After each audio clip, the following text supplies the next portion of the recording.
Hey guys, welcome back to the My Body broadcast with Austin and Marty. And today we are going to do part 2 of our favorite supplement segment here. Last time we did health-related supplements, and this time we are going to do ergogenic aids or performance aids. So things that fall into that category. Yeah, exactly. I think this is going to be a pretty good, we'll say, start to the performance enhancing supplement arena, we'll call it, as there is more junk in this arena than there is, I think, in every other arena related to fitness. And plus, everyone wants to know, what do you take? What do you use? What do you take? Would you say that is a more popular question than what are you eating or how are you training? Is what supplements are you taking? Yeah, supplements. I mean, 100%. I mean, because I don't know. I do know, because a lot of people want some kind of magic bullet, but we're not here to sell you any kind of magic bullet. We're going to give you some honest reviews, but yeah, I would say that's probably why. Yeah, you got it. And you know what? That's a perfect disclaimer for this too. Is that everyone? This is not. If you take the 5 supplements that Austin recommends and the 5 supplements that I recommend, and you think that now all of a sudden you're going to turn into Austin and Marty and be able to have your own My Body broadcast, we have some really bad news for you. So it's just not going to happen. But yeah, these are things, and we will, as we go through them, we'll go over when to use them, why to use them, how to use them, potentially some brands. But these are not going to solve your, we'll say, fat loss or muscle gain woes. People forget, and even I have done this in the past, is that it's a supplement. It is to supplement your nutrition plan. It is not, they're not called foundation ments. They're called supplements. So they're in addition to your plan. And then we already, like Austin said, we already did we'll call them the health or the lifestyle supplements before. So those are ones there, again, that's in addition. It's supplementing your plan. It's not the basis of your plan. Yeah, and couple things worth mentioning too is we could definitely add to these lists. These lists could be very long, if we wanted them to be. These aren't end all be all. We just picked some common ones, and actually, I think Marty picked probably the more common ones, and I probably picked some that aren't quite as common, and just to kind of mix it up a little bit. But I also think that it's important to point out that there is the crowd out there too that says all the supplements are a waste of money, and I also don't agree with that either. While I'm not going to tell you anything's magic, but I do think that a lot of these supplements do have merit, because I mean there's plenty of research on them, and there's plenty of anecdotal evidence that shows us they work as well. So don't be closed-minded.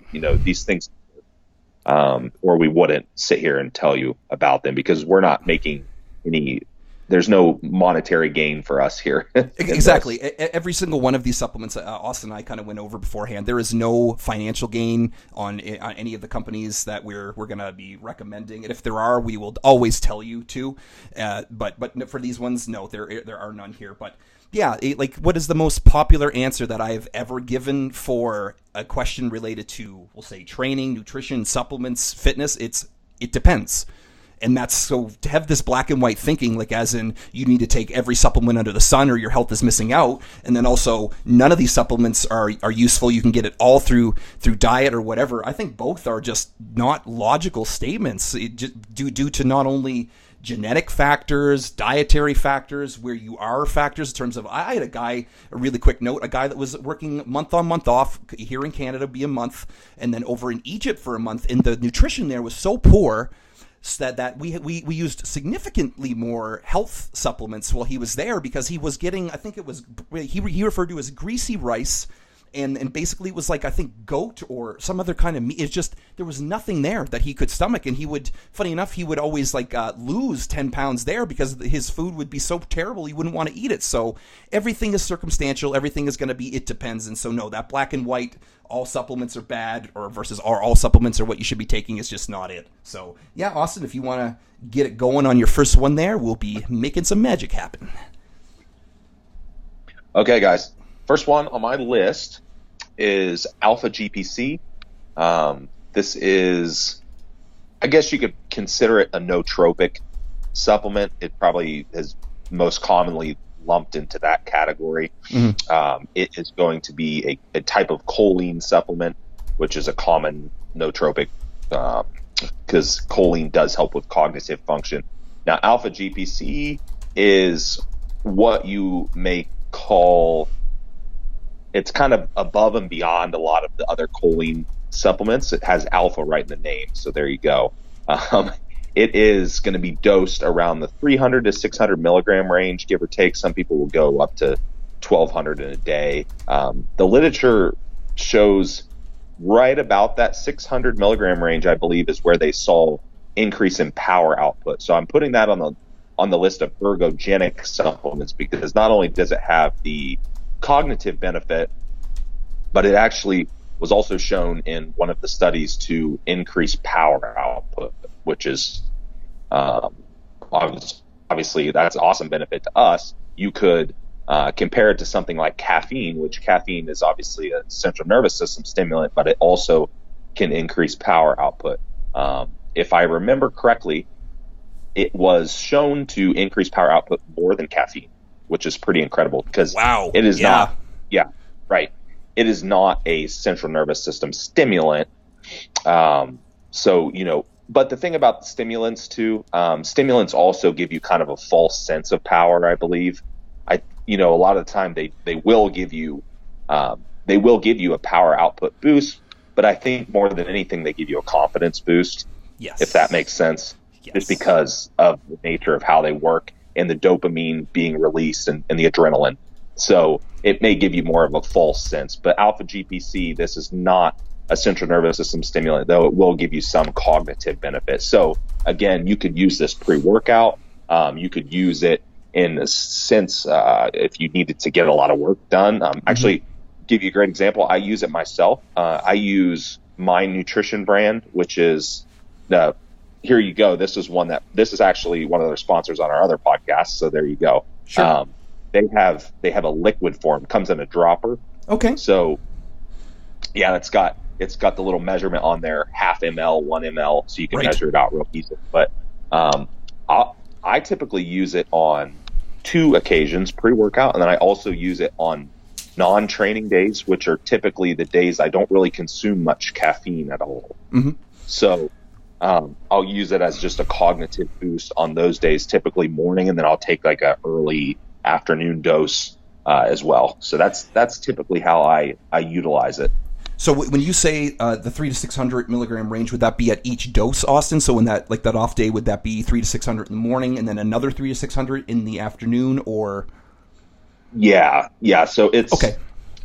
It's, as far as I know, there was almost all the studies went up to about 1,200. Right, and it was all safe.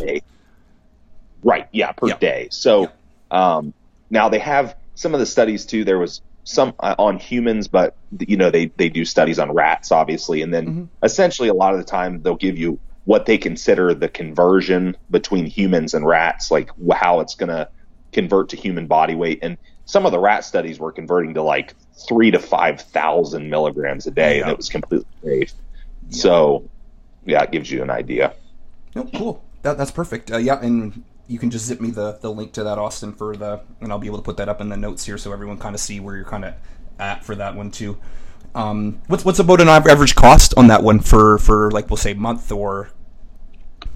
I can tell you, it's on its own. It's not all that expensive. It's being lumped into you'll see it in a lot of other products. Sure. You'll see it in like nootropic products, for example. And I'll pull it up right here and I can tell you exactly what it costs on their website. It is no, it's not here. No problem. We'll put it in there afterwards. It's not that too big of a deal. Okay, moving into my first one here. I've got exactly. And I really like, and I knew Austin would do this, is that he would pick the more fascinating ones and the more cool sounding sciencey ones, and I'll pick the super lame boring ones. But here's the thing about the super lame boring ones, we'll call them, is that I don't feel there's enough info that is I don't even want to say concrete, but it's people want to hear it coming from us in a sense of that we've done our research, we've built enough trust with the audience here, and it's still, you can hear such conflicting views on a lot of this stuff. And unless you really want to be, we'll say, a scientist or a researcher, I remember Justin Harris said that to me a while ago. He's like, do you want to be a coach? Do you want to be a mentor? Or do you want to be a researcher? And I don't really want to be a researcher. Someone like Joe Jeffrey there on your guys' Optimal Physique Development podcast, he would dip into probably more of the researcher, where he loves going into that stuff. And I used to, but at this point now, it's not as big of an interest as me. So then I will let someone like Joe that I trust dive into that research and be able to basically give me kind of the topic, the meat and potatoes, and the conclusion. And that's what I feel that we're kind of doing here for you boys and girls on the podcast. So my super lame, boring first one I have is EAAs, or essential amino acids. So quite some time ago, I want to say probably 2, 3, maybe 4 years ago now, BCAAs were everything. Branched chain amino acids, isoleucine, valine, and sorry, what's the other one I'm missing there? Leucine, isoleucine, and valine. That's right. Were kind of the rage of everything. They were the anabolic 3 amino acids. They were the ones that were branched chain. In other words, that was just their chemical structure, their chemical makeup, and they were seen as these 3 amino acids that could basically repair muscle. Do all these, but they could do your homework for you and walk your dogs. Is how much they were being promoted at the time, for God's sake. And they came out, I probably want to say the early 2000s or so, maybe even the late 90s, but everyone had them. Everyone was putting in their drinks during their workout. Some people were even sipping on them during the day. Extend was one of the first ones that came out, and things like that. But that kind of it kind of fell through. And basically, what I mean by that was they weren't enough. It was kind of like the analogy I was given was that it was almost like it was the key was in the ignition, but it would not turn over. So in other words, they weren't by themselves. These 3 branched chain amino acids, the BCAAs, weren't enough to kind of start mTOR. They weren't enough to start protein synthesis. They just weren't enough on their own. But then when people started looking more into the essential amino acids, which there are 9, sometimes Austin and I were talking about this before the podcast started. Yeah. You can see that there's sometimes 9, sometimes 10. There's conditionally essential, but basically the 9 ones that you kind of want to always look for are, and I'll put these in the podcast notes too, so you can be like, how the hell did he pronounce these? But there's lysine, leucine, isoleucine, valine, threonine, phenylalanine, methionine, tryptophan, and then histidine. And so basically these were now actually doing what the BCAAs were being touted to do, is that with these magical 9 or 10, is that these were sparing muscle, these were promoting muscle protein synthesis inside of the workout. Because not to go super hard into science or background or research, but protein is broken down into amino acids, not just the branched chains, not just the essential ones, but kind of a host of amino acids. And so these 8 are the ones that are essential. And what that means is that the body needs them from the diet. It won't get them. It needs to get them from the diet. It can't just make them inside of the body, type of thing. And they're essential for human life to kind of go on and move forward. But these ones, yeah, they can, if you, in the absence of, we'll say, full protein itself, carbohydrates and fats, it can actually do some muscle repair and some muscle growth. So the reason why I like these ones so much is because I have people that will train fasted, or like when I say train, I mean with weights resistance training program. I don't mean any kind of cardiovascular for fat loss program. Is that once you get past the about 6 to 9 month, you're no longer a very rank novice and rank beginner. This is science. This is research studies. This is not just my opinion here. Is that if you train fasted, your power levels, your maximum repage, we'll call it, they starts to go downhill. However, so you want to be always attempting to train in a fed state, especially if you're looking for optimal muscle repair, muscle growth. And so a way around that, if you don't want to have anything too heavy in your stomach, such as like if you want to wake up 4:30 in the morning, you're going to go there before work, and you don't have time to have a meal, wait around for the meal, and then go train, is these essential amino acids. They're come in a powder form. They look just like a Gatorade or something like that, a Gatorade powder, and you would put these inside of your we'll call it your workout water, and you'll be able to sip this on the way to the gym or the way wherever, if your gym's inside of your hotel, your condo, whatever, you'll be able to sip them before your workout and continue on during the workout, and that will be able to give you some kind of energy and some kind of rebuild and repair of the muscles there. So on top of that, I know that they will say on a lot of the bottles, I know branched chains were notorious for this, but essential amino acids will do this too, is they won't say that there's a caloric value to them, and that's probably the biggest preposterous lie that there is out there. They like it's like basically saying, okay, we took protein and we broke it down, but now it's no longer got calories. Well, I could chew protein in my mouth, and now that's broken down in my stomach. Now it's got no calories to it. It's like, that's the dream. Okay, Austin, you chew that for me, and then I'm gonna eat just like you're now the mama bird, Austin. I'm gonna eat that. I'm not gonna have any calories. Like, come on.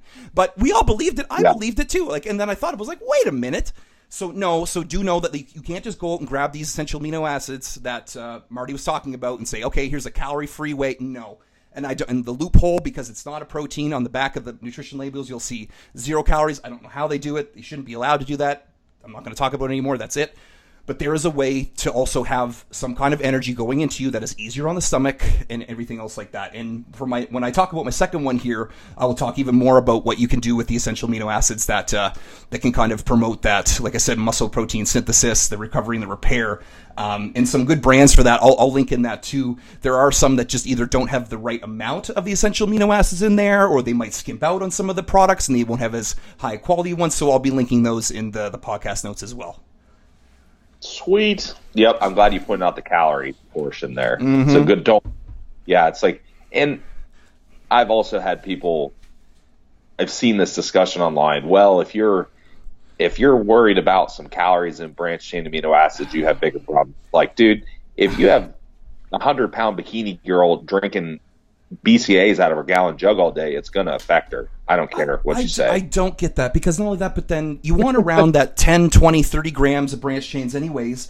You're looking at, and so there's 4 calories per gram. I don't know if I mentioned that or not, but now you're looking at, 10 grams, there's 40 calories, 20, there's 80, 30, there's 120, 120 calories, that can matter. Now, if let's say you're working out 5 times a week, 5 times, we'll even say at 100 calories, that is 500 extra calories you're adding in or not to your diet. That will add up. And so, like you said, especially during a fat loss phase or a pre-contest phase, damn right that shit matters. Yep, 100%. 100%. Okay, next one. Yeah, all right, so next one I have on my list is estrogen, which this is one that a lot of people probably haven't heard of, maybe some people that have. It's not necessarily directly a performance enhancing ingredient, but what this is it's what I would consider an absorption catalyst. So this is going to greatly enhance the absorption of the ingredients in your products. So a lot of people are probably familiar with bioprene or the black pepper extract, right? So people have seen that pop up in like the 5 to 10 milligram range in a lot of products. That's been in tons of products over the years. This is comparable, but better. It's the data was showing it was helping a lot of the ingredients absorb up to 50% better, which is obviously like huge. So this would, it was pretty substantial. So now estrogen itself is a trademarked ingredient. So that's the actual name brand, I guess you could say, of the product. I don't know, and then someone, when we post this, maybe someone could post it if they know otherwise, but I'm not 100% sure if you can actually buy like a generic version of this in a bulk powder and add it to your product. I don't know. It might be out there somewhere, and if it's not now, it probably will be eventually. But at this time, I'm not 100% sure that it is. So, but you'll see it pop up in a lot of the better, or a lot of newer and better versions, I guess you could say, of like pre-workout, like pump products, for example. That's a popular one. You'll see it in a pump product, and they'll match it up with all the pump ingredients like your citrulline and your glycerol and all those. And I've used it in several products now, and I can 100% say it actually seems to make a difference. I used it two products side by side with this exactly the same ingredients. I basically just took the ingredients on their own, and then I took the product of, the pre-made product that had the estrogen in it, and I did several times, and the estrogen product was better every time. Wow. So yeah, it was pretty neat. Because I'm like, all right, this seems kind of, I get it. The idea of increasing absorption is obviously very appealing. We talk about that nutritionally, with foods and macronutrients. We want to obviously absorb the things that we're eating, but it seems kind of hoaxy when you talk about it in terms of supplements. But nope, a lot of good data on it. So you guys can pull it up. Like I said, it's a trademarked ingredient, has actual studies. Normal, you'll see it in about 50 milligrams, a pretty common dose. It's actually it comes from astragalus root, which is, people have probably heard of. That's used a lot for kidney health. So right. People might see that ingredient pop up. You can't just take astragalus by itself, because like any herb, herbs have a bunch of different extracts within them. So, you have to derive the component that you want. But yeah, that's estrogen, pretty cool ingredient.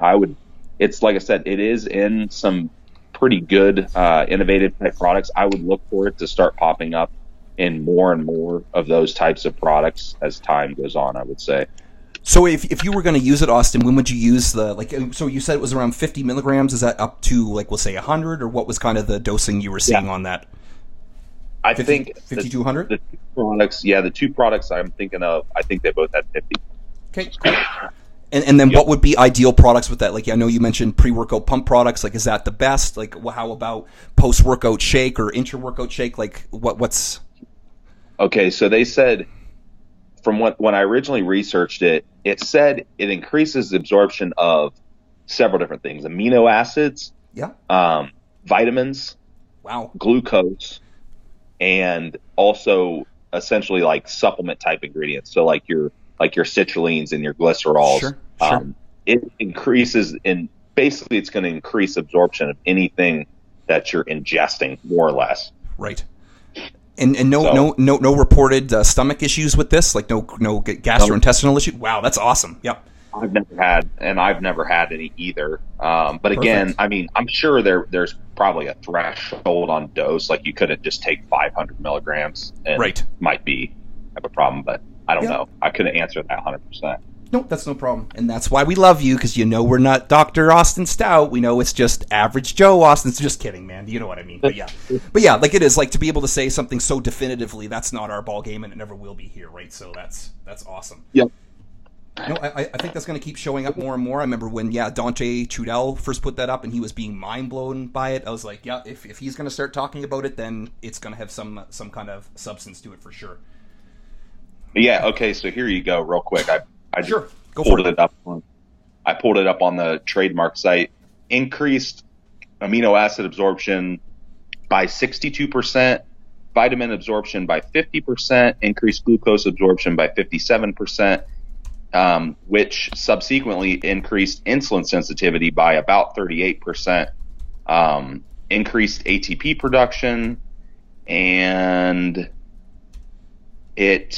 and then it also increased glycogen retention. So, which I'm sure those are all just like a byproduct of the glucose. Oh, part. For sure. Yeah, you can still make those same claims, right? Like that's a little bit salesy, but yeah, you got it. Right. So there you go. But 62% amino acid absorption is pretty substantial. Oh, that's silly, right? If you think about it, like that would obviously be the high end. Like someone definitely got those numbers, right? But even 30% is enough for me, right? For sure. Yes, sir. Okay, perfect. All right. So then on to my number 2 here is going to be carb powders. So, and I left it as that as opposed to picking my favorite one due to how much widespread, we'll say, absorption, gut health, gut feelings, or you can call it with gut health, but it was we'll say gut feelings with it. So what I mean by that is how well that your body tolerates it, how well you're not feeling bloated on it. So carb powders, like The simplest way you can think about a carb powder is just think about Gatorade powder.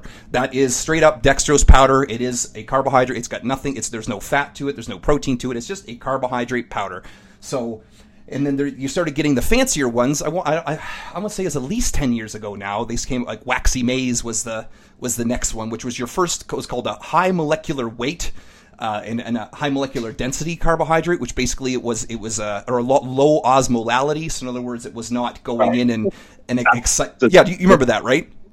Yep, that's a mouthful, but yeah, exactly it was. I remember looking at that. I'm like, I need to remember this. I need to sound smart at some point. So, and it would go into the intestines. It would be absorbed quickly, and it wouldn't be make you feel as crappy. It was a little bit more superior to dextrose. It wouldn't spike your insulin as much in a bad way. It wouldn't give you kind of like the I'm high off of candy jitters and things like that. And then there's lots of them too. There's like, you can find potato starch, you can find rice flour starch, and then along came something called HBCD, highly branched cyclic dextrin, which was another revamp of Waxy Maize. And now there's ones that are brand names out there, which could be like a hodgepodge of them. I forget the one that was made by Gaspari. I think but they had one that was a highly branched cyclic dextrin. Then there was Carbolin was one of them, and then Vitargo was one of them there too. So personally, I feel the best off of Vitargo. It doesn't mix worth a shit.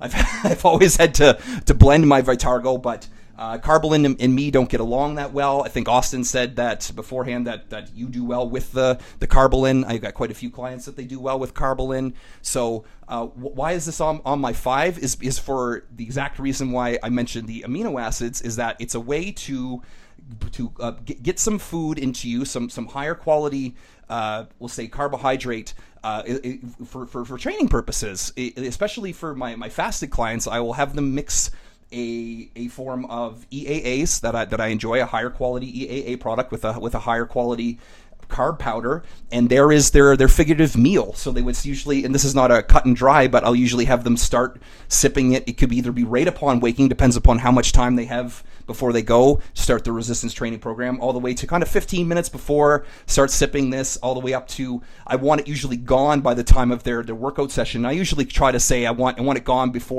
by about 15 minutes left in the workout session, just so that it's not kind of floating out, kind of drinking it for time and time after the workout, kind of trying to get the rest of it in. But yeah, it's a super easy way to get that fuel source in, and it's not going to weigh you down. It's not going to make you feel like sludge. Like, let's say if you ate oatmeal and then went and trained, it could feel like there's a brick in your stomach. Usually in general, you won't be very gassy. You won't get the workout farts trying to go on the leg press and stink everyone the hell out of the gym, for God's sake. But yeah, so those are kind of the ones that I like the best. There is I'm the biggest fan of the highly branched cyclic dextrin, but it can be a tiny bit pricey there. But yeah, I'm a big fan of them just for that exact reason, is that it's a really good way to get your intra-workout drink in, if that's part of your plan. Easier way too, if you're either trying to gain weight or you just don't want to we'll say eat solid meals. There's an easy way to jack up your calories a tiny bit there too, and be able to, not be able to go way over on your plan without causing yourself a lot of issues if don't want to have that many meals a day. Yeah, I like that you pointed out. Just there is some individuality in digestion, and I think one of the things I've noticed is the amount you take in can kind of help you determine which carb. Like, there's certain ones I found that they do better at smaller amounts, sure, versus larger amounts with people. Yep. Like I do really good with the cyclic dextrins too, but I notice in really, really high amounts I don't do as good. Okay. And the only thing I've attributed that to is the gastric emptying is so quick. That, like, if I'm shoving down 150 grams, which is obviously a ton, and that will make me have to go to the bathroom. But if I do something that's just a little bit slower, I'm okay. Yes. But now if I'm only doing 50 grams of carbs, the highly branched cyclic dextrins they're fantastic. They feel really good. Yeah. So I'll yeah, piggyback onto that really quick too. Is that you make sure that the volume of water is there too. Like this is not something you'd want to scoop into like a 250 milliliter or like a 1 cup of water thing in your workout water. You want to have a serious amount in there. I'll say like around a liter kind of minimum. And then when you're talking about like what would you when you have that 200 gram amount in there, Austin? How much workout water would you say you're having then?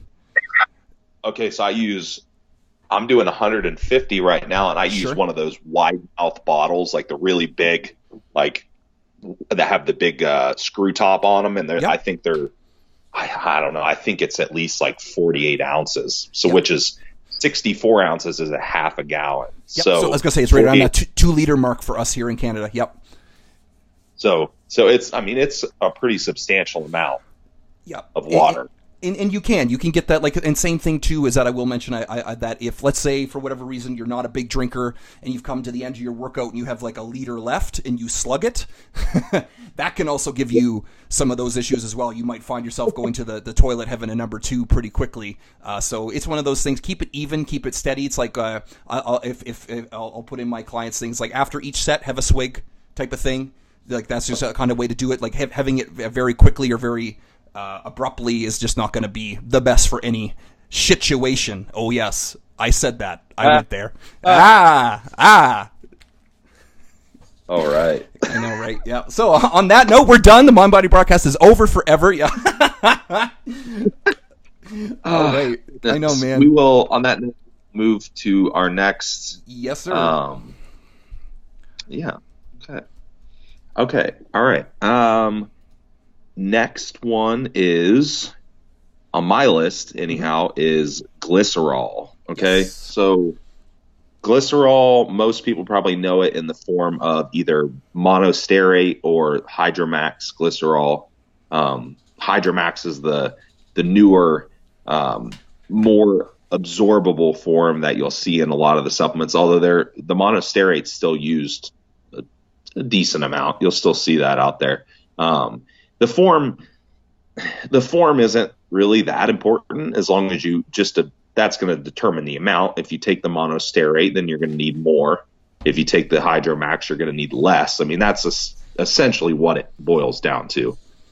So unless there's like some kind of gastrointestinal distress between one form or the other, you could really use either. Now you could even use something like vegetable glycerol, like a food grade vegetable glycerol you can get at some, like, I don't know, like trying to think, like food, I'm not sure what I would even call it exactly, like a food supply store, restaurant supply. Some of the places have that. I did an experiment with it one time and I just could see how high can I take the vegetable glycerol dose before I basically crap my pants, right, and see what happens. Now, the pump was insane. I mean, but you had to drink a ton of water, because essentially what the glycerol is doing is it's pulling water into the cell. So you have to have the water there or it's not really going to work. And it's also going to mess up your stomach at the same time. So this is one of those things where I would drink it. I would drink it pre-workout, and some people like to do it pre and intra, or just intra, because some people don't want to slug a bunch of water pre-workout. That could bother their stomach a little bit. So just depending on what your preference is, I normally do it pre-workout because most of the products that I use already have it in there. They'll have the Hydromax, normally about 3 to 5 gram range is pretty typical. Maybe 6 grams. And that's pretty tolerable. Like, that's not going to cause any kind of gastrointestinal issues. Drink plenty of water with it. It causes an awesome pump. I mean, it was originally used, and I'm sure you probably know this too. Glycerol was kind of a runner's secret. That's what they use. Yes. They may still use it. I don't know, because I've worked with a few runners, like marathon or distance runners and stuff, and we used it with them. I don't know if it's like super popular within that community anymore. There could be something better, but yeah, it's awesome because it, like I said, it's basically a false sense of hydration. It's like super compensating you with water. Yep. Which is why it gives you a crazy pump. So yeah. But it's a cool product, good product. You could even use it if you're really comfortable with it. You could even use it like backstage while you pump up. So a lot of good uses for it. Yeah, I remember, I think the first time I saw it being talked about a lot in the bodybuilding scene was when Controlled Labs put out Glycergrow back in the day. Yeah, exactly. And I remember, I was like, what is it? And I remember diving into that. This would have been, I think, 2005. And I was looking, I was like, holy, because like that's all this is. And they were talking about, like you said, how you could buy it at, I don't know if you guys have Bulk Barn down there or not, but they had like that, you could, like you said, like a food ingredient store. Like it was right next to like the flour and things, right? Like it was super cool. But then they're like, yeah, no, we have it. And they were affordable at the time, sure. But like I remember, yeah, like holy crap, if you did not have water, did it make you thirsty? Right, like if you had, so like it kind of would tell you, but then it was a real good way to ensure that you had your hydration there. It would pull things into where it should go. But yeah, no, I'm a big fan of it too. Yes, sir. Yeah, so pretty good ingredient. You can buy it on its own. You can buy it in any other product. So yeah, there you go. What you got next? Perfect. All right, this is. We'll call this the warning. This is the, I don't have any kind of cool alliteration I can do for this, but Marty's controversial time is, the next one on my list is ephedrine hydrochloride. So before everyone goes, oh, Marty's now recommending stuff that's going to kill us and everything. Cause like, first off, let's see, what is it used for? Why are we using it? And what's kind of, we'll dispel a couple of the myths surrounding ephedrine before everyone runs out and says Marty's now recommending that everyone should take ephedrine. As we said, no. That's not the case whatsoever. But so back in the day, I think it was around 98, 99 was when Hydroxycut first burst onto the scene, and it had 25 milligrams of ephedrine in it, and it was coming from the Ma Huang plant, which just like you, and that's why like I picked up on this, and I remember to talk about when you were talking about like the astragalus root, is that there are other things inside of that root other than just estrogen, right? So same thing with Ma Huang. There was a lot more going on inside of the plant itself versus just ephedrine hydrochloride. So that was not necessarily the best call on the world. And also 25 milligrams as a starting dose is pretty frigging hefty, especially depending upon who the person was, or like their tolerance to stimulants, or their any kind of anything with that really. So it came out, and then it was, I think, banned around 2000, 2001, and then Hydroxycut had to come out with their new no ephedrine version or whatever, and so ephedrine got this really bad rep because of the one famous story that I know of was that there was some bigger offensive line player, I think, in football, I think in either Arizona or Texas, something like this. And it was during like a practice or whatever. He was very dehydrated. He was on a lot of it. I don't want to mention the exact dosage, and basically I think he either passed out or had some kind of heart problems from it. And so then everyone started seeing it as this big issue. So here is some background information on that, is that look at that situation. Like I said, 400-pound or maybe even more offensive lineman that was in training, that probably wasn't at the top of his game, in the heat, dehydrated, and then of course, so it probably could have happened without using the ephedrine, but the ephedrine did exacerbate that, right? And so just like almost everything, is that you don't want to be dehydrated when using any kind of supplements. I've had girls, highly, that have taken green tea extract and have thrown up because they haven't had enough water or food in their stomach. So that's kind of something to kind of take a note there. But so why it was banned also, or why it was kind of put out, like it is legal now, by the way. It's legal in Canada. You can buy it on the shelf, and Austin also said it is legal in the U.S. as well. It's just inside of a supplement called Bronkaid, which and that's the primary purpose of ephedrine, is that it's an oral nasal decongestant. In other words, your nose will start flowing. You will be able to breathe better. You might have to blow your nose quite a bit more, but that was the purpose of it. But that wasn't the reason why it was banned. It was because it was so similar to making meth that you could buy enough of this bulk ephedrine back in the day. You could buy the 100 tab bottles of 25 milligrams, and people were doing that. They were synthesizing into methamphetamine, and so that was the real. People go, oh, really? It's like, yes, it was nothing huge to do with even the 400-pound offensive lineman. So I know I haven't really got to the purposes why there yet, but I always want to put a disclaimer whenever I talk about ephedrine, just for that reason, because it's got still such a bad stigma floating around of it for that reason. So if anyone's got any questions about that as well, please feel free to message me about them. I will be very happy to answer anything on them too. But now in Canada, you can buy the 50 tab bottles of 8 milligrams. So just to give you like a little bit of an idea versus the 100 tabs of 25s that you could use back in the day. So the primary purpose too of ephedrine, which most think it's they see ephedrine, they see fat burner.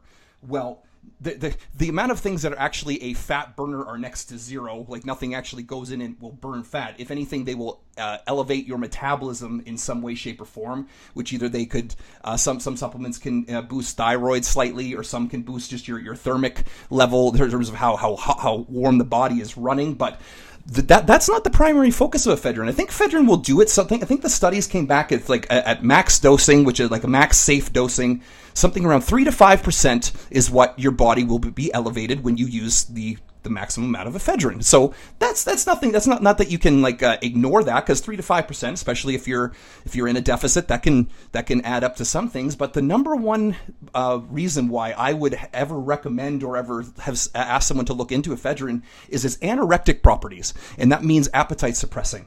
Because that I've heard people refer to it as God mode before, because it will destroy your appetite in a safe way. In other words, it's not taking it away. It's not destroying anything. It's just falsely lowering your appetite for a period of time. And that's the number one thing it can do. So if you're on some kind of like, especially pre-contest, and it's not banned by the federation you're looking into or whatever, ephedrine can really help out in that regard, especially starting out low dose, like even one of those 8 milligram tablets. I never recommend someone starting above that, even if they are stimulant non-sensitive or they've been running pre-workout and caffeine tabs all day and coffee. It's like, no, still start out at that relatively low dose and kind of go from there. And that's the point of it, is to squash your appetite. I say, of course, lots of water with it, and I recommend it usually if I'm going to in between meals, just due to that's when you'll get that most increase in appetite is kind of in between meals, not with a meal. You can use it with a meal, especially if you find that if you do use it in between a meal and your stomach is upset, then sure, take it with a meal. But it's still going to be useful regardless. But I would never work up to more than 3 tabs 3 times a day, and that's a maximum. And please no one jump into that amount, because you will, you'll feel your heart rate go a little bit faster. You might get a little bit shaky. You might get a little bit sweaty. But yeah, and of course not more than 6 hours before bed, because it does have some kind of a stimulant property to it. It's not going to be caffeine, but it will wake you up. It will give you, and it could interrupt your sleep patterns. So that's something to be aware of as well with it. But for all intents and purposes, once you get down all the bad connotations people have put towards ephedrine over the years, and you really look at what it does in terms of it being a temporary way to squash your appetite so you can make it through a harder dieting phase, it can be a wondrous addition to your performance enhancement as well. Especially some will use it a little bit pre-workout too, especially if you usually get hungry during your workouts, or your dieting phase has been going on, you're getting hungry towards the end of your workouts. It's one of the worst feelings to have, because you will take away from your training. It could take away your mental capabilities from going, oh my gosh, I'm hungry. You're not going to push as hard. But then, that's another way to applicably use ephedrine. But it's also one of those that we should talk about this more too, Austin, when we're going over these supplements, is that it's not one you want to use year round by any stretch. And I'm not going to give you a certain amount of time that, like, as in, 12 weeks on, 4 weeks off, or 8 weeks on, 12 weeks off. Just don't use it all the friggin' time. Don't use the damn max dosage all the time, and take friggin' breaks from it. Like, that's just kind of it, and just be smart about it, right? It's just like if you're gonna use energy drinks, if you're slugging down 4, 5, 6 monsters or rock stars every day, that's not good for you. So it's just be sensible about it, be smart about it, and you can reap the benefits from it. Yep, covered it pretty beautifully. You can combine that ephedrine with a nice cigarette, puff on that. You'll never want to eat. There you go. There's the Austin prep secret, is the Sig and E, or the E and Sig, or that's what they really say when they say e-cig. It's not electronic cigarette, it's ephedrine in cigarettes. That's what they really mean. I have one of those. I don't really. This is a joke, but those like really obnoxious vaping pods, like the little boxes that people hold in their hands. Yep. They look like. Yeah, my vape juice has ephedrine and nicotine combo, and I just absolutely. Just puff on that all day. Oh man, that's too funny. So my next one is tyrosine. Mm-hmm. So tyrosine is an amino acid. It is used primarily in, I would say probably mostly in either nootropic type products or in performance products or mood elevation type of products. They're all going to contribute to a performance increase, really. It's going to be really useful in stress response. So it works really well in any kind of stressful situation. So that's why it's typically used, pre-workout, or if you're really, or just stressed in general, or you have maybe you have a deadline to meet and you have to study, or you have a report, or you have something. So that's why it might be added into like a nootropic type of product. Now, it does come in different forms. You'll see it in just the L-tyrosine form or in the N-acetyl tyrosine form. For simplicity purposes, you can use the regular old L-tyrosine form. It works well. The N-acetyl form, the absorption's different, so you have to dose it differently. So I normally just tell people, if just pick up the regular old L-tyrosine. You'll typically see it dosed around anywhere from like 500 clear up to 2,000 milligrams. The toxicity amount is ridiculous. They were doing something like, oh man, if I can remember off the top of my head, it was something like 2,000 milligrams or more in rats, which, I mean, a rat body weight compared to ours. So that would be, grams to us. So yeah, toxicity is not really an issue. But again, just for an overall, like if someone were to want to supplement with it on a regular basis, I'd probably stick to the lower end. And then in an acute situation where they have the high stress, or they want to use it like a pre-training, for example, you could bump it up a little bit to the higher range.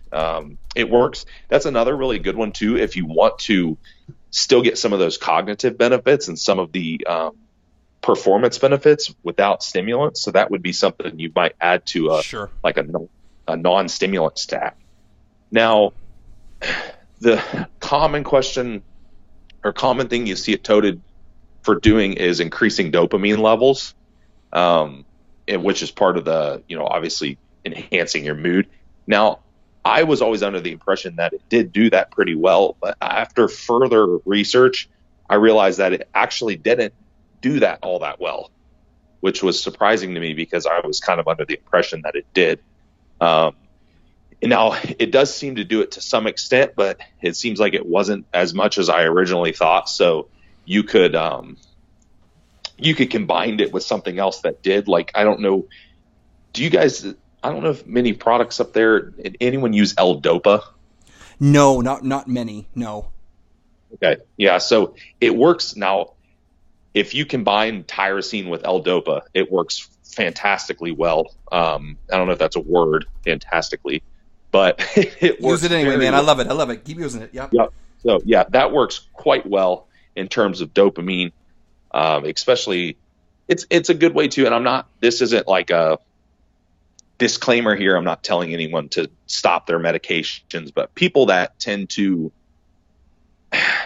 be someone that may be a candidate for using antidepressants, especially dopamine drugs like Wellbutrin, for example. That's a pretty common one we have here in the United States.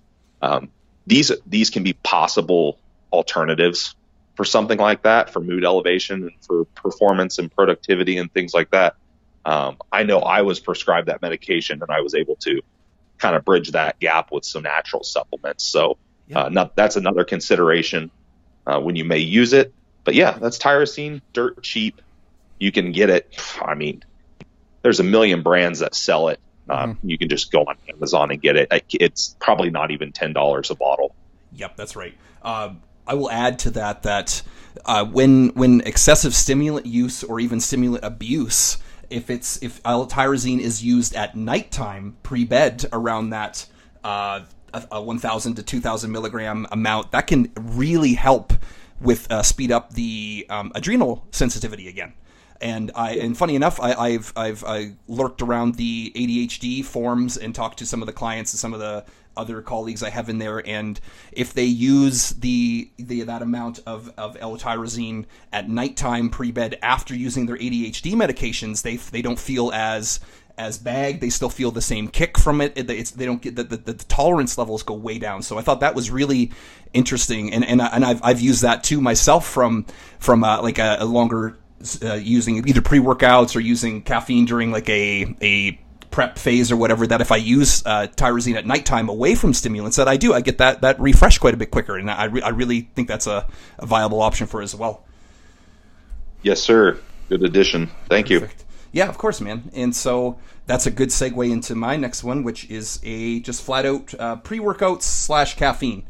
Of course, pre-workouts blasted on the scene in 2000 or so with BSN's No Explode and Gaspari's Super Pump, which were also very commonly acquitted or associated with anal explode or super dump, thanks to the ingredients back in the day would make you run to the bathroom so quickly that's what they were attributed to. So they've come a long way now, and they're everywhere. If you walk into like a supplement shop, especially here in Canada, you'll see wall to wall of either protein powder or pre-workout or both. So and they're so overhyped now, thanks to when 1MR and Jacked 3D or Jacked came out with their what do you call it? Super concentrated pre-workouts? Is that what they were being dubbed? Oh God.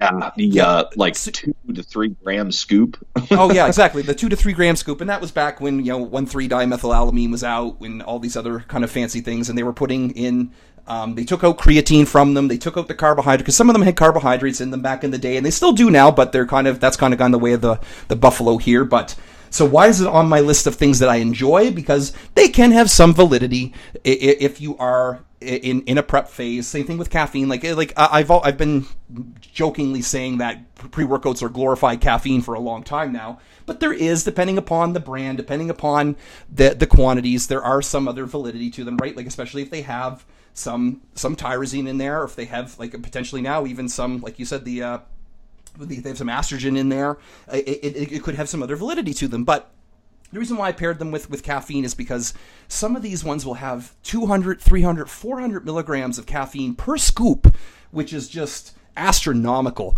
Like once you get past 200 milligrams of caffeine per dosing, you start to see such diminishing returns to the point where it could even induce reverse chemistry, where it could make you sleepy, or it just starts giving you headaches. Like it's just not going to be there. So some of them are like, and you'll see the ads out there saying most intense pre-workout or most whatever pre-workout, which, okay, cool. And so some of the guidelines to look for that is do they have something called a proprietary blend on them, which basically means that their scoop is 5 grams and here's what's inside of it, but we're not going to tell you how much. So that's that. They're kind of hiding behind a veil or so, kind of like that. A lot of the more, we'll call them customer savvy brands have been putting up the amount. So they'll say, okay, we've got 150 milligrams of caffeine with 500 milligrams of tyrosine. So there are doing that. There are companies out there that do that. So those are the ones that I like to give the thumbs up to, because they're trying to be more clear and more transparent.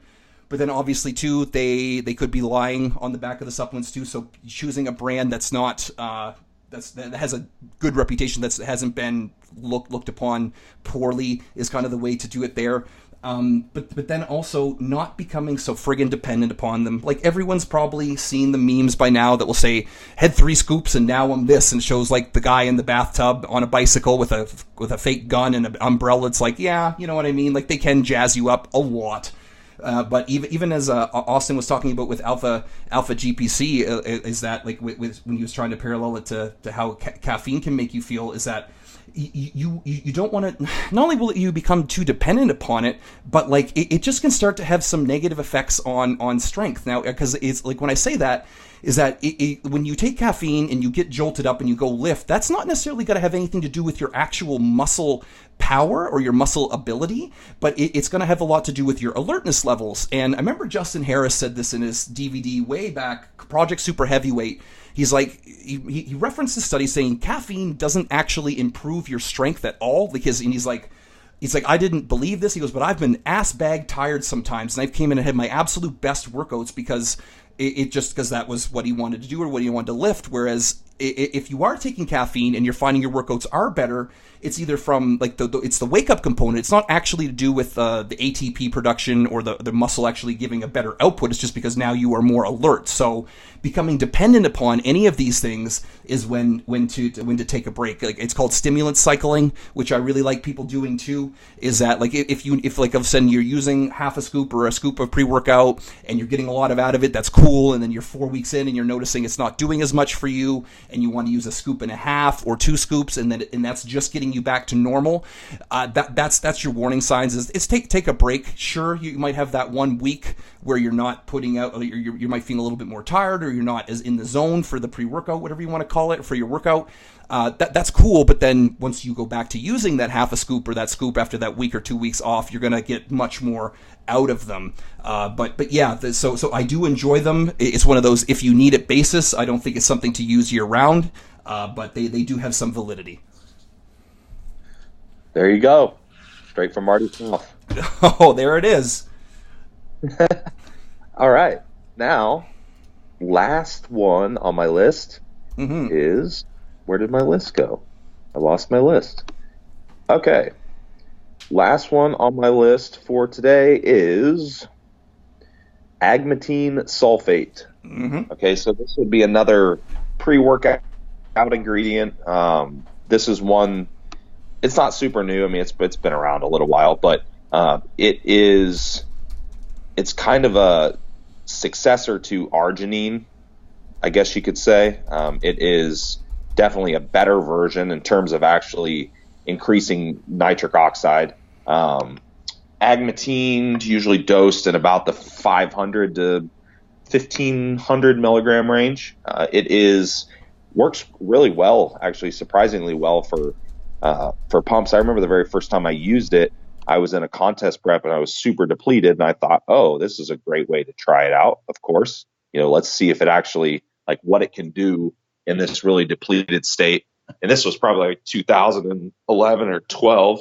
And it was coming out in bulk form. So the companies were, because a lot of supplements, they come out and they're in a product, and then more companies will catch on, and then your bulk companies will come out and produce it. So I think I took a gram, so 1,000 milligrams, and I got a really good pump from it. I was kind of shocked. I didn't think I would, but yeah, it works quite well. It has some cognitive properties as well. So it, as an antidepressant, that's normally what people would consider kind of an antidepressive properties.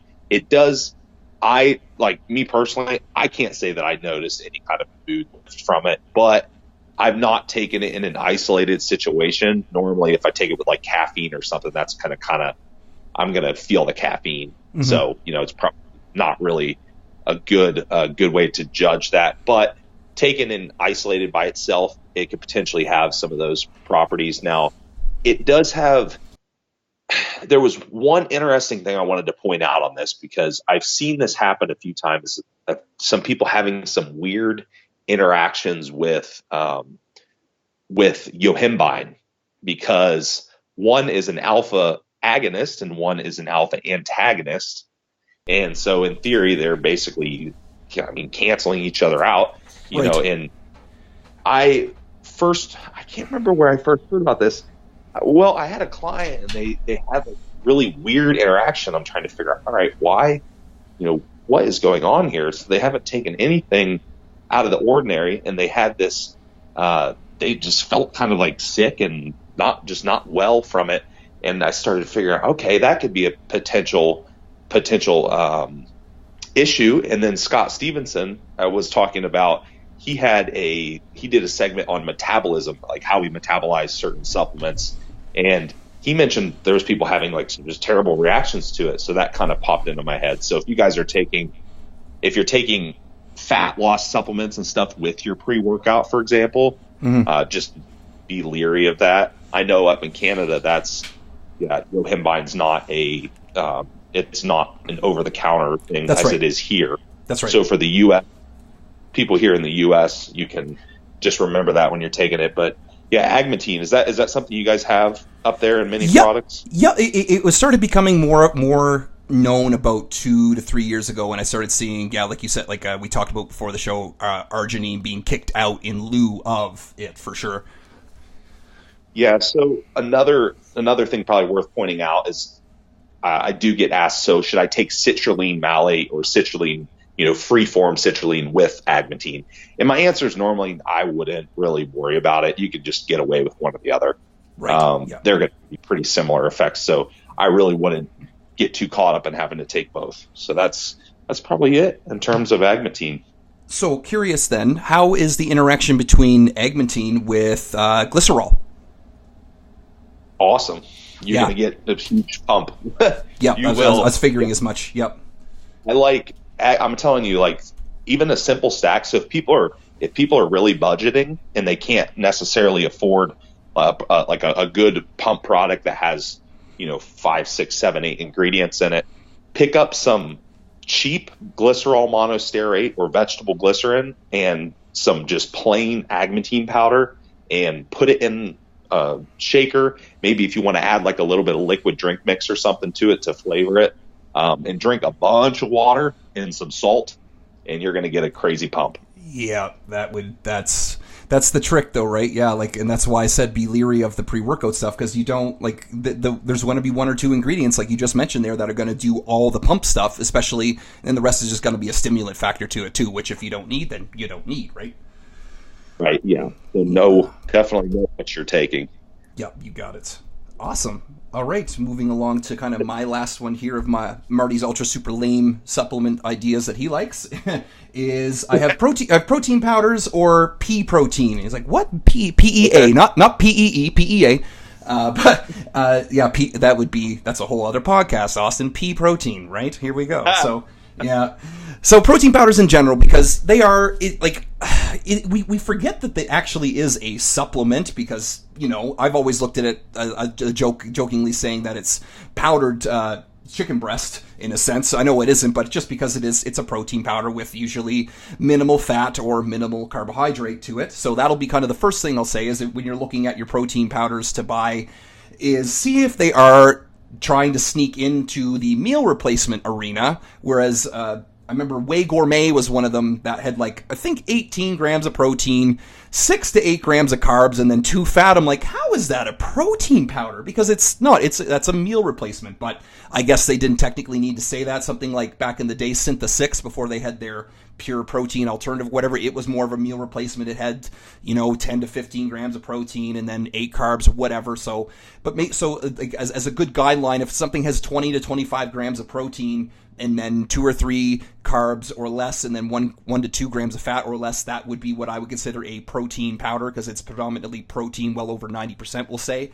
But then now there are such damn good ways that they flavor these things, because I want to say when I was first taking protein powder back in 2000 or so, my gosh, did some of them just taste terrible. And then I know from talking to some of the older school bodybuilders, when it was like the Weider protein powders or whatever, they said it was basically like drinking chalk. It was just so terrible. So we have to be really thankful that we have not only like birthday cake flavors, but we have more than just chocolate and strawberry and vanilla. So that's one thing that you can, so they're not going to be as problematic to choke down as much anymore. But it's the quality.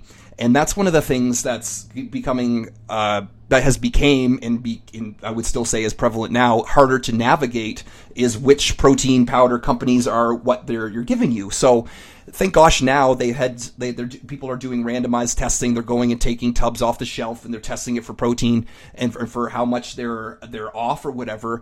I think you can correct me here on this, but I believe that by either the good manufacturing progress, like the GMF, or GMP, sorry, and then a couple other things, that you're allowed to be, I think, 20% off label claims and still say that you're allowed to claim what it is. Does that sound about right? It's something like that, pretty close. And we have here just our FDA here in the U.S. That it's like that on a lot of labels. Yeah, exactly. So it's like, able to be 20% off. And so the reason why you got to watch that is because, like, if like 20% off or 25% off, if you got 20 grams of claimed protein in there, that means it could be 5 grams of whatever. and then 15 grams of protein in there. So that's just something to pay attention to. And so the how you can pay attention to that is just by reputation of the company. Is that not buying some company you have no idea about, or that has zero reputation, or you've gone to Google reviews or something like that, or Amazon reviews, and there's nothing but bad reviews. I would stay away from that. Is that there's kind of three different. There's way more than three different, but there's whey protein concentrate, there's whey protein isolate, then there's hydrolyzed caseinate, there's caseinate protein. So which ones do you want? You want to get something that is a higher quality. Sometimes concentrate will work for some people. That's kind of the lower end of protein, which would be like it's not as filtered as much. Then of course I'm not going to get into cross microfiltration, cold filtration. I don't want to get into that stuff. But like if you want to super nerd out on it, you can. Which that'll basically when you have the highest manufacturing quality and processes to there, you're like, let's say in a 30-gram scoop, you're going to have something like 27 or 28 grams of protein per scoop with either no carb or one carb or no fat. But also now your taste is going to be skyrocketing to the tank. Like I remember the first time I tried Pepto Pro, which was hydrolyzed caseinate, I was crow, that's that terrible by itself. I couldn't do it, so I had to use that with some kind of other flavoring packet or whatever. But regardless, so finding a protein powder that works for you, that you will actually use, is going to be kind of we'll call it optimal or paramount is the word I was looking for. And so why did I say pea protein? Because pea protein, for whatever reason, now has a brand out. I even found this at Bulk Barn here in Canada, like just next to the rice flour type of thing. It has the best absorption rate in terms of the easiest on the stomach. It's not even close to a dairy product, and it's got a high damn amount of protein in it. Some of the brands out there will have a little bit too much high in fat. Or it's either fat or carbs. I'm completely blanking on this right now. But the digestion. I tell you, Austin, I switched over to Now's pea protein 16 months ago, maybe more than that. I'll say 2 years. Forget. And I started feeling great. I started getting hungry. Now it did not taste that good. I will raise a flag here and say that the vanilla and the chocolate did not taste that good. However, if you are someone that has tried a lot of protein powders and you bloat and you don't feel good and you don't do well with dairy, that is something to look into. Pea protein powder. I don't think I'll ever go back. It gets very chalky. It looks a lot like a caseinate, but I don't work for Now, by the way. I've never worked for Now. I wish they would send me some free friggin' pea protein powder. It'd be friggin' great. But yeah. So like it's one of those things that it's so damn easy, especially if people say, oh, I don't want to get my I can't get my protein level in, or meat's so expensive, or whatever. Is that I think I did it out once. And this is in Canada too, for like a 5-pound tub of protein that was of not that low a quality, where I think it was something like 67 cents per scoop for like 20 to 25 grams of protein. You can't beat that in chicken breast or even in tuna, for God's sake. So it's so economical. It's portable. You can bring it with you anywhere. You just load it up with some water to how much you want for taste. So that's why it's on my list, and it will never go away, just because of how much it's done, we'll say, for the nutrition industry in terms of being able to get your damn protein levels up. Like back in 2009, I believe, maybe 8, maybe 9, the whey protein powder skyrocketed in terms of price because China was starting to put it in their baby formula, was starting to put it in their like formula. So because that's how essential they started seeing it, that now, because it was so safe, or they were so in demand, that babies started needing it for their diets. So yeah, that's so not only is it safe, but Jesus, that's a really friggin' easy way to jack up your protein levels if you find that you're not coming close to them. Yeah. So here's an interesting one for you too. Have you seen the pea starch, like Carb 10? No, I haven't. Yeah, so they're starting to, like, peas are starting to become kind of the super, I'm not going to call them a superfood, but they're figuring out a lot of things they can derive from them. Because we were talking about carb powders, and I totally forgot to mention it, but Sure. I've used this organic pea starch. It's called Carb 10. That's the actual trademarked the trademark name. So it's a real trademark product. You have to check it out and try it. Sure. Yeah. It does super well, because I just rotated through some different types just because I was taking in so much intra-workout, just trying to figure out what worked. Yeah. And that Carb 10 works really, really well. So you might have to look into it. Yeah, and then one other thing too, I'll mention that way back in the day when I was coaching with Scott Abel, is that that was one of his subbed out carbohydrate choices, and it was peas. Like he would have oatmeal, rice, sweet potato, yams, peas, because it's one of those magical vegetables that doesn't have a lot of fiber, if any, to it. It has a very high starch carbohydrate content to it, and if it's your thing, like it's a really good clean source of carbohydrates. So basically, if you made it to the end of this podcast, basically all we're trying to do is sell you peas, and look for Austin and Marty's brand of Farmer Austin and Farmer Marty's peas. They'll be shipping worldwide. Sign up. $10 a month is all you need. Yeah. So yeah, basically that's the whole moral of the story here. P World. P World. That's right. So exactly. Oh my gosh. P World. Oh god. So hopefully that gives you guys and girls an idea of some supplements out there that are for performance enhancing, that aren't bunk. Basically something you can add in there or not add in there. So as we said at the beginning, this is not to run out and grab all 10 of these and implement them to your diet immediately, but it's something to take a look at. You kind of sift through some of the junk out there and go, okay, I've seen those two handsome devils. Oh wait, you've heard those two handsome devils talk about them on the podcast, so you can give those a try out and let us know what you think. And please, by all means, let us know. You can either message us, you can send an email to us, whatever, about what supplements you enjoy the most, or which ones you want to see us talk about, because we are going to be doing our either top 5 or top 10 worst bodybuilding supplements, or ones that have just been busted.